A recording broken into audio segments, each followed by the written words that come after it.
नमस्कार मित्रों, स्वागत है सभी का अपना यूट्यूब चैनल परीक्षार्थी स्वयं प्रमोटर श्रृंखला। आइए आज की श्रृंखला देखते हैं।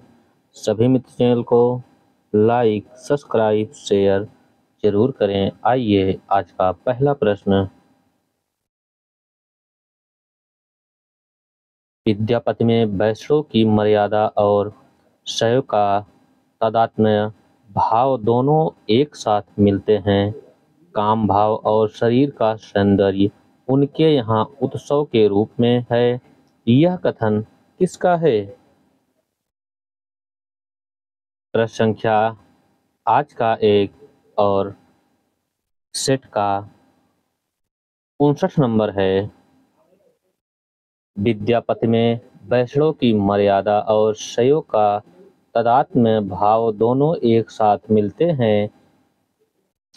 काम भाव और शरीर का सौंदर्य उनके यहाँ उत्सव के रूप में है। यह कथन रामस्वरूप चतुर्वेदी का है। ऑप्शन बी सही है। अगला प्रश्न है, प्रकृति या द्वितीय प्रकृति का समय क्या है?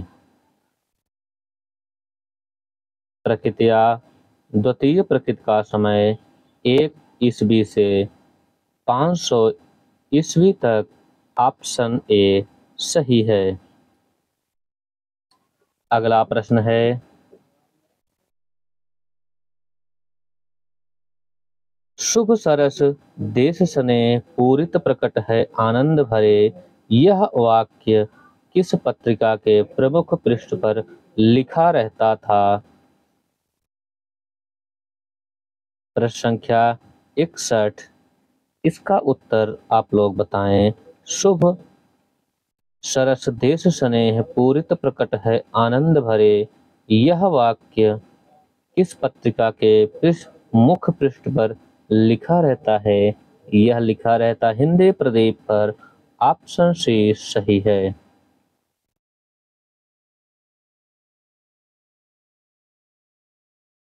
अगला प्रश्न है,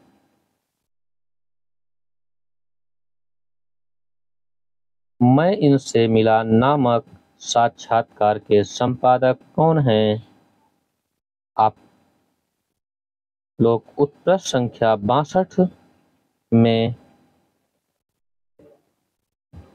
रचना है मैं इनसे मिला नामक साक्षात्कार के संपादक कौन हैं?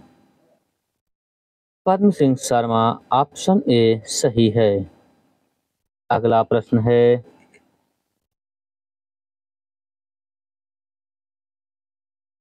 इतिहास को रामचंद्र शुक्ल जी ने जुटाया है जगाया नहीं, किसका कथन है? यह कथन प्रश्न संख्या 63 का इतिहास को रामचंद्र शुक्ल ने जुटाया है जगाया नहीं, यह कथन जैनेन्द्र का है। ऑप्शन बी सही है। अगला प्रश्न है,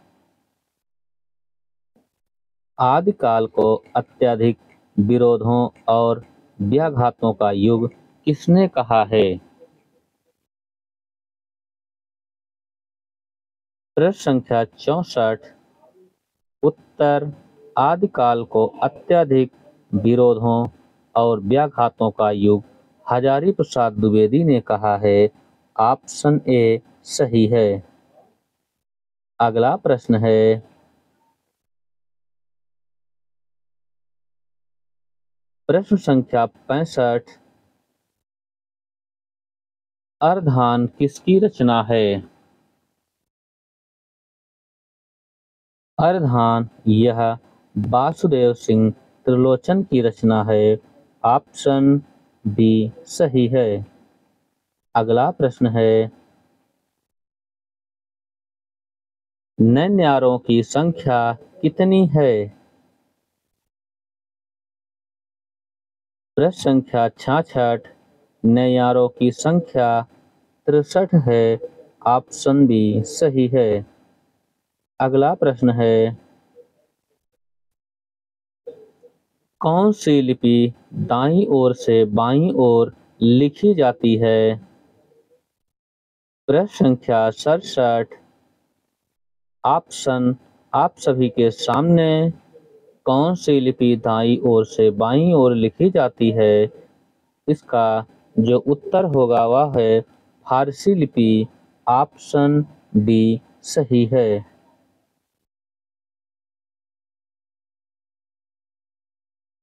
अगला प्रश्न है अंगद पैज किसकी रचना है? अंगद पैज यह ईश्वरदास की रचना है। ऑप्शन डी सही है। अगला प्रश्न यह पाश्चात्य काव्यशास्त्र से है। पेरइसुस किसकी रचना है?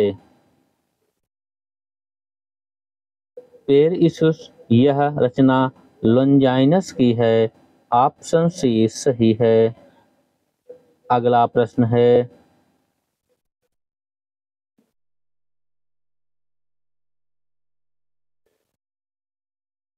प्रश्न संख्या 70 निम्न अंकों को क्या कहा जाता है? 1, 2, 3, 4, 5, 6, 7, 8, 9। इन सभी अंकों को क्या कहा जाता है? इसको अंतरराष्ट्रीय अंक कहा जाता है। ऑप्शन सी सही है। अगला प्रश्न है तुलसीदास के अलंकार योजना के संबंध में कौन सा जोड़ा गलत है? इसका हम चारों विकल्प बता रहे हैं। रूपकों का बादशाह बच्चन सिंह ने कहा है सही है। उत्प्रेक्षा का बादशाह डॉक्टर उदयभान सिंह ने कहा है और अनुप्रास का बादशाह रामचंद्र शुक्ल ने कहा है। उपमा का बादशाह यह लाला भगवान दीन ने कहा, लेकिन गलत है। लाला भगवान दीन ने रूपकों का बादशाह कहा है। आपका ऑप्शन बी यह गलत है। अगला प्रश्न है प्रेत बोलते हैं किसका उपन्यास है? प्रेत बोलते हैं यह राजेंद्र यादव का उपन्यास है। ऑप्शन ए सही है। अगला प्रश्न है निम्न में कौन से कवि ब्रजमंडल के महावन नामक स्थान पर रहते थे? प्रश्न संख्या 73 इनमें कौन सा कवि ब्रजमंडल के महावन नामक स्थान पर रहते थे? वह थे गोविंद स्वामी। ऑप्शन बी सही है। अगला प्रश्न है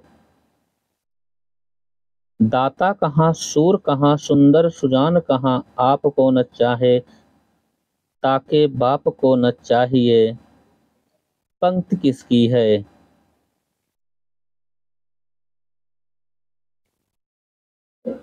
प्रश्न संख्या 74 दाता सूर कहाँ दाता कहाँ सूर कहाँ सुंदर सुजान कहाँ आपको न चाहे ताके बाप को न चाहिए यह पंक्ति बोधा की है।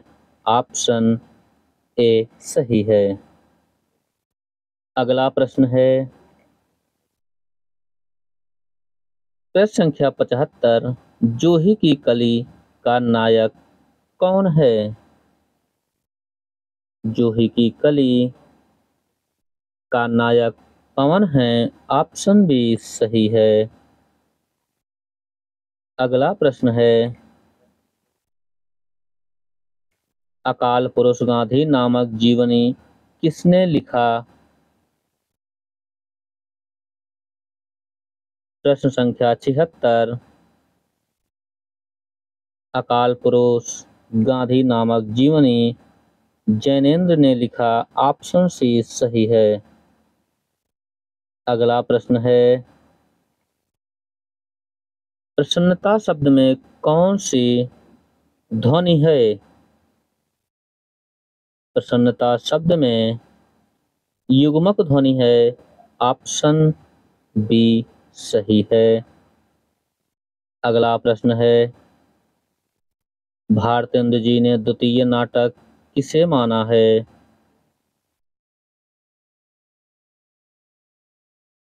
भारतेंदु हरिश्चंद्र जी ने द्वितीय नाटक शकुंतला को माना है।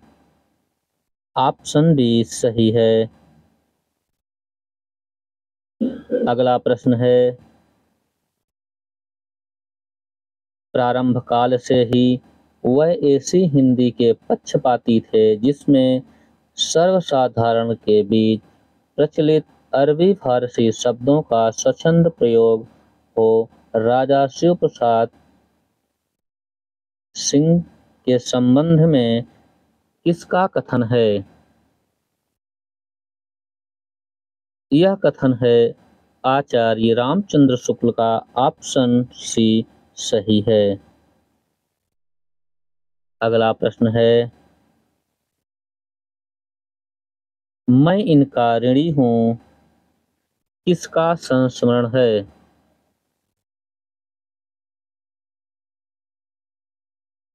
प्रश्न संख्या 80 का उत्तर क्या होगा?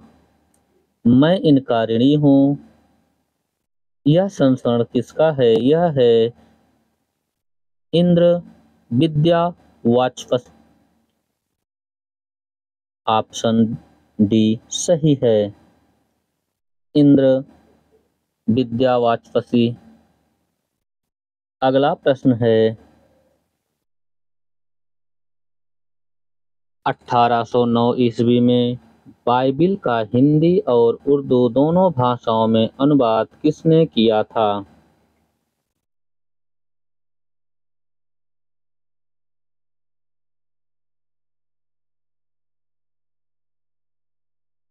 प्रश्न संख्या 81, 1809 ईस्वी में बाइबिल का हिंदी और उर्दू दोनों भाषाओं में अनुवाद हेनरी मार्टिन ने किया था। ऑप्शन ए सही है। अगला प्रश्न है, प्रश्न संख्या 82, छ किन किन वर्णों से मिलकर बना है? संयुक्त व्यंजन छ किन किन वर्णों से बना है? यह का धन सा वर्णों से मिलकर बना है। ऑप्शन बी सही है। अगला प्रश्न है,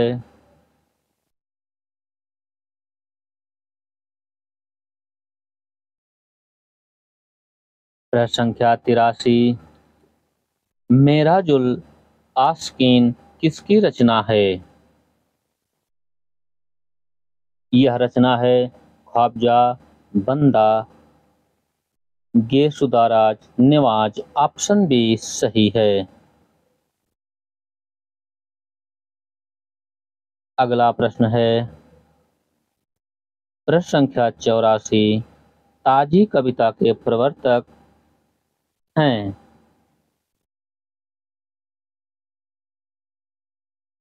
ताजी कविता के प्रवर्तक लक्ष्मीकांत वर्मा हैं। ऑप्शन डी सही है।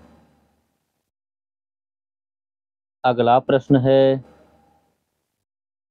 अर्थ प्रकृति का भेद नहीं है। इसमें कौन सा भेद है जो अर्थ प्रकृति का भेद नहीं है? वह है फलागम। ऑप्शन ए सही है। बाकी सभी अर्थ प्रकृति के भेद हैं। अगला प्रश्न है, भवानी प्रसाद मिश्र की रचना कौन सी नहीं है?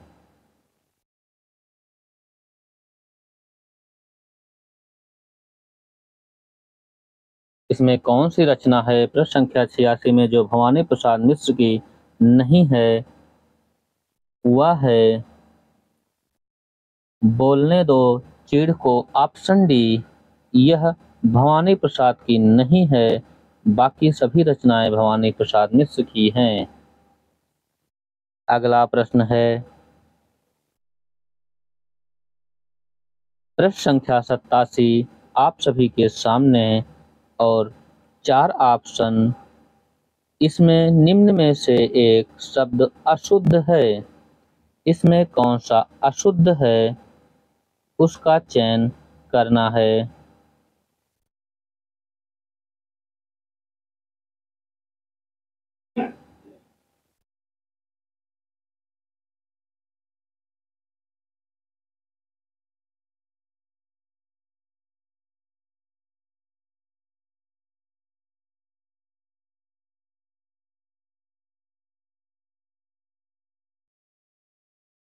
इसमें जो अशुद्ध है वह है लब्ध प्रतिष्ठित। ऑप्शन सी सही है, यह अशुद्ध है। अगला प्रश्न है प्रश्न संख्या 88 मैं उर्दू और हिंदी का दो आब हूँ।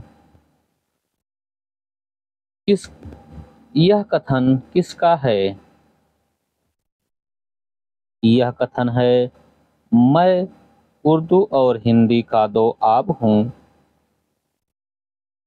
यह कथन शमशेर बहादुर सिंह का है। ऑप्शन ए सही है। अगला प्रश्न है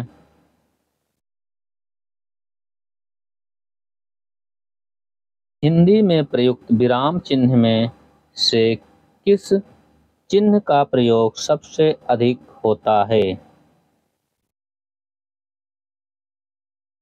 प्रश्न संख्या 89 जिसका उत्तर आप सभी के सामने हिंदी में प्रयुक्त विराम चिन्ह में से किस चिन्ह का प्रयोग सबसे अधिक होता है वह है अल्प विराम। ऑप्शन ए सही है। अगला प्रश्न है तत्सम तद्भव का कौन सा जोड़ा गलत है? इसमें कौन सा जोड़ा गलत है? प्रश्न संख्या 90 में चटिका चींटी। ऑप्शन ए यह जोड़ा गलत है। चटिका का चिड़िया होता है ना कि चींटी। अगला प्रश्न है युष्मद् शब्द का प्रथम विभक्ति एक वचन क्या होगा?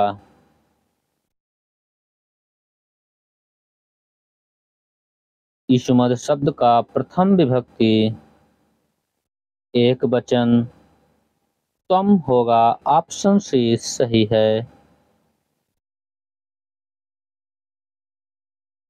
अगला प्रश्न है सफेद कौवा किसकी रचना है? सफेद कौवा यह मंजुल भगत की रचना है। ऑप्शन डी सही है। अगला प्रश्न है राजनीति कवि किसका उपनाम है? राजनीतिक कवि बैद्यनाथ मिश्र का उपनाम है। ऑप्शन बी सही है। अगला प्रश्न है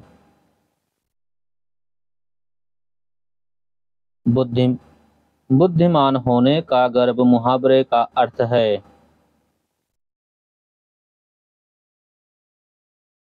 अक्ल का पुतला यह बुद्धिमान होने का गर्व मुहावरे का अर्थ है। ऑप्शन ए सही है। अगला प्रश्न है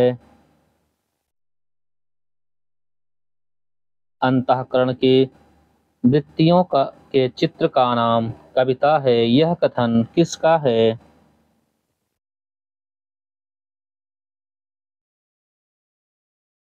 प्रश्न संख्या 95 अंतःकरण की वृत्तियों के चित्र का नाम कविता है। यह कथन महावीर प्रसाद द्विवेदी का है। ऑप्शन डी सही है। अगला प्रश्न है, रचना रचनाकार से संबंधित कौन सा जोड़ा गलत है? प्रश्न संख्या 96 आप सभी के सामने रचना और रचनाकार से संबंधित कौन सा जोड़ा गलत है।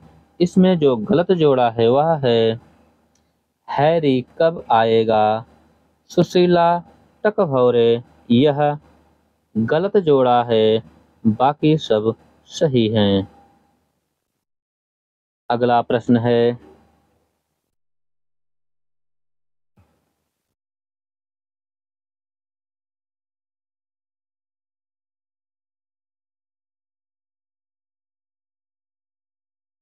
पूर्वेपन के लिए व्यवहारिक खड़ी बोली किसकी भाषा की विशेषता है?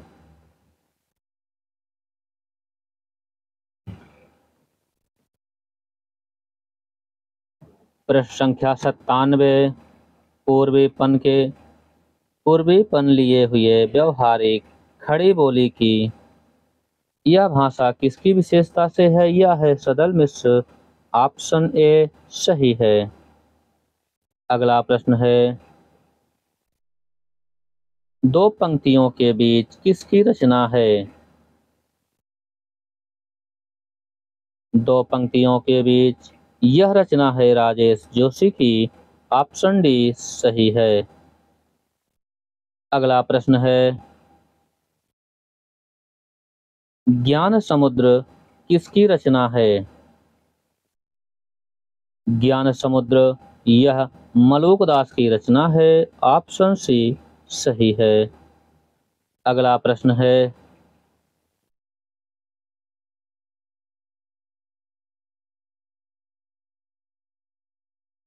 वह मुसलमान होकर भी असल में मुसलमान नहीं थे, वह हिंदू होकर भी हिंदू नहीं थे, वह साधु होकर भी साधु नहीं थे। कबीर के संबंध में यह कथन किसका है? प्रश्न संख्या 100 प्रश्न, वह मुसलमान होकर भी असल में मुसलमान नहीं थे, वह हिंदू होकर भी हिंदू नहीं थे, वह साधु होकर भी साधु नहीं थे। कबीर के संबंध में यह कथन हजारी प्रसाद द्विवेदी का है। ऑप्शन सी सही है। अगला प्रश्न है, उदासी संप्रदाय के प्रवर्तक कौन हैं? उदासी संप्रदाय के प्रवर्तक श्री चंद। ऑप्शन बी सही है। अगला प्रश्न है, रस को ब्रह्मानंद सहोदर सर्वप्रथम किसने कहा? प्रश्न संख्या 102 रस को ब्रह्मानंद सहोदर सर्वप्रथम किसने कहा है? यह आचार्य भट्टनायक का है कथन।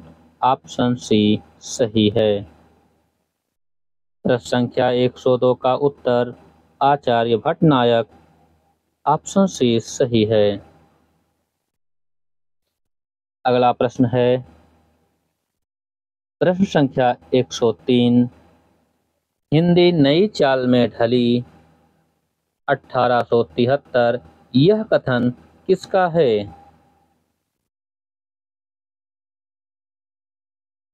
हिंदी नई चाल में ढली यह कथन भारतेंदु हरिश्चंद्र का है। ऑप्शन डी सही है। अगला प्रश्न है, रामचंद्रिका की प्रतिस्पर्धा पर किसने कृष्ण चंद्रिका की रचना की? प्रश्न संख्या 4 रामचंद्रिका केशवदास की रचना थी। इसकी प्रतिस्पर्धा पर किसने कृष्ण चंद्रिका की रचना की? वह कवि हैं गुमान कवि। ऑप्शन बी सही है। अगला प्रश्न है, उपसर्ग लगता है, पहले लगता है कि बाद में, या अंत में, या दोनों में? उपसर्ग यह शब्द के पहले लगता है। ऑप्शन ए सही है। अगला प्रश्न है, प्रश्न संख्या 106, श्रृंखला की कड़ियाँ किसकी रचना है? श्रृंखला की कड़ियाँ यह महादेवी वर्मा की रचना है। ऑप्शन सी सही है। अगला प्रश्न है, पुस्तक पढ़ी जाती है, कैसा वाक्य है? प्रश्न संख्या 107, पुस्तक पढ़ी जाती है, और विकल्प आप सभी के सामने। इसका जो सही उत्तर है वह है कर्मवाच्य। ऑप्शन डी सही है। अगला प्रश्न, प्रश्न संख्या 108, भारतेंदु जी ने मर्चेंट ऑफ वेनिस का अनुवाद किस नाम से किया था?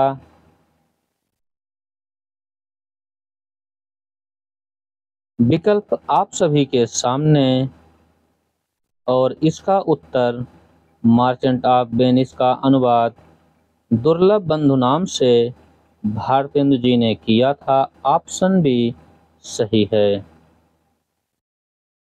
अगला प्रश्न है, प्रश्न संख्या 109, अब्ज का संधि विच्छेद क्या होगा?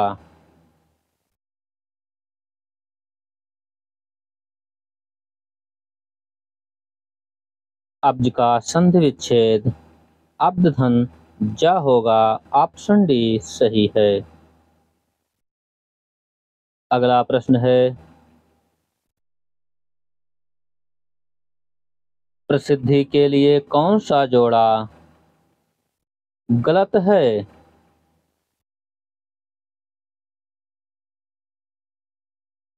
उपमा के लिए कालिदास हैं और पदलालित्य के लिए दंडी हैं।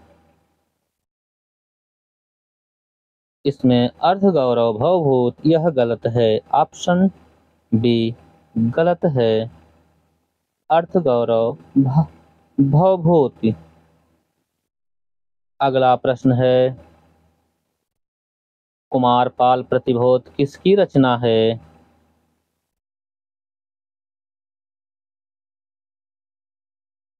कुमारपाल प्रतिबोध सोमप्रभु सूर्य की रचना है। ऑप्शन ए सही है।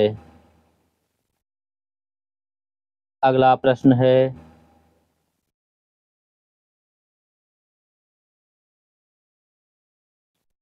आंखों से परे के लिए एक शब्द क्या होगा?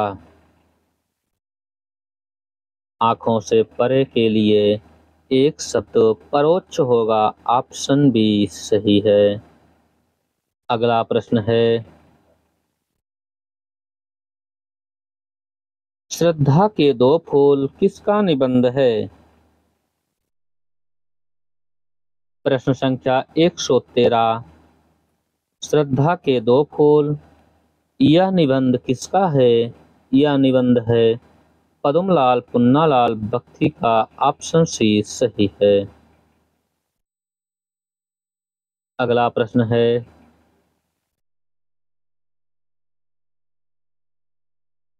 ए हिस्ट्री ऑफ हिंदी लिटरेचर किसका इतिहास ग्रंथ है?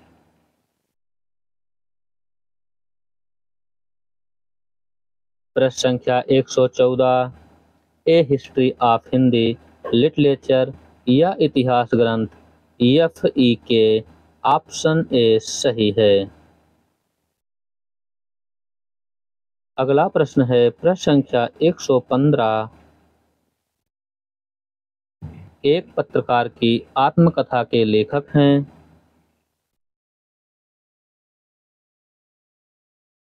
एक पत्रकार की आत्मकथा के लेखक मूलचंद्र अग्रवाल। ऑप्शन डी सही है।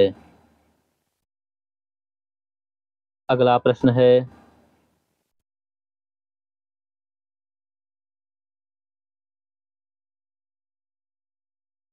सुमित्रानंदन पंथ पर किस दर्शन का प्रभाव है?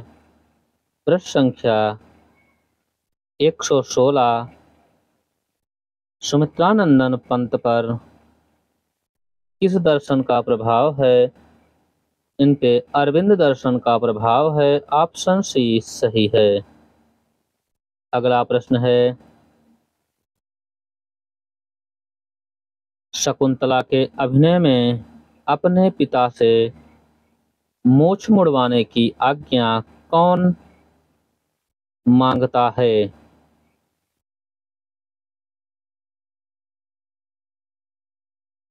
शकुंतला के अभिनय के लिए अपने पिता से मूछ मुड़वाने की आज्ञा प्रताप नारायण मिश्र ने मांगा था। उस नाटक में शकुंतला का अभिनय करने के लिए। ऑप्शन डी सही है। अगला प्रश्न है, बूंद बूंद से घड़ा भरता है कैसा वाक्य है? यह वाक्य अकर्मक है। बूंद बूंद से घड़ा भरता है, यह अकर्मक वाक्य है। ऑप्शन बी सही है। अगला प्रश्न है,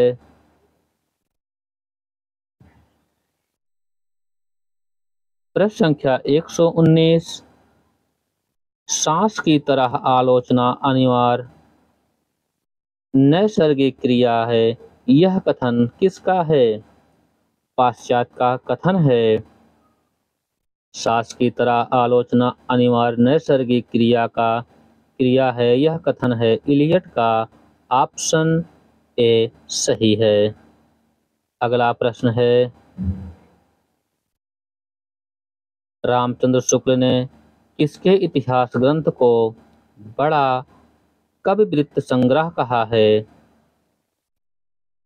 आचार्य रामचंद्र शुक्ल ने किसके इतिहास ग्रंथ को बड़ा कविवृत्त संग्रह कहा है? वह है जॉर्ज ग्रियर्सन के। ऑप्शन सी सही है। अगला प्रश्न है,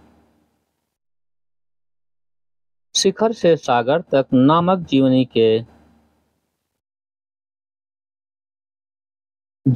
किसके ऊपर आधारित है? प्रश्न संख्या 121। शिखर से सागर तक नामक जीवनी किसके जीवन पर आधारित है? वह है अज्ञेय के। ऑप्शन डी सही है। अगला प्रश्न है, कौन सी रचना भास द्वारा रचित नहीं है? इसमें कौन सी रचना है जो भास द्वारा रचित नहीं है? दुष्चलाम्भंजिका यह भास द्वारा रचित नहीं है। ऑप्शन बी सही है। स्वप्नदादत्तम, बालचरितम, दूतघटोत्कचतम यह रचनाएं सब भास की हैं। अगला प्रश्न है, तुम सब पुस्तक पढ़ते हो, इसका संस्कृत अनुवाद क्या होगा? तुम सब पुस्तक पढ़ते हो, इसका जो संस्कृत अनुवाद है युवम पुस्तकाम पठत। ऑप्शन बी सही है। युवम पुस्तकाम पठत, युवम पुस्तकम पठत, पठथ। अगला प्रश्न है,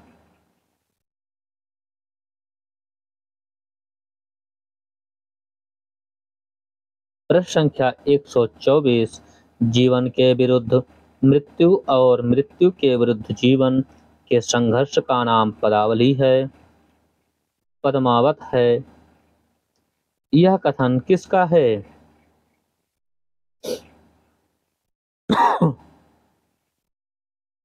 प्रश्न संख्या 124। जीवन के विरुद्ध मृत्यु और मृत्यु के विरुद्ध जीवन के संघर्ष का नाम पद्मावत है। यह कथन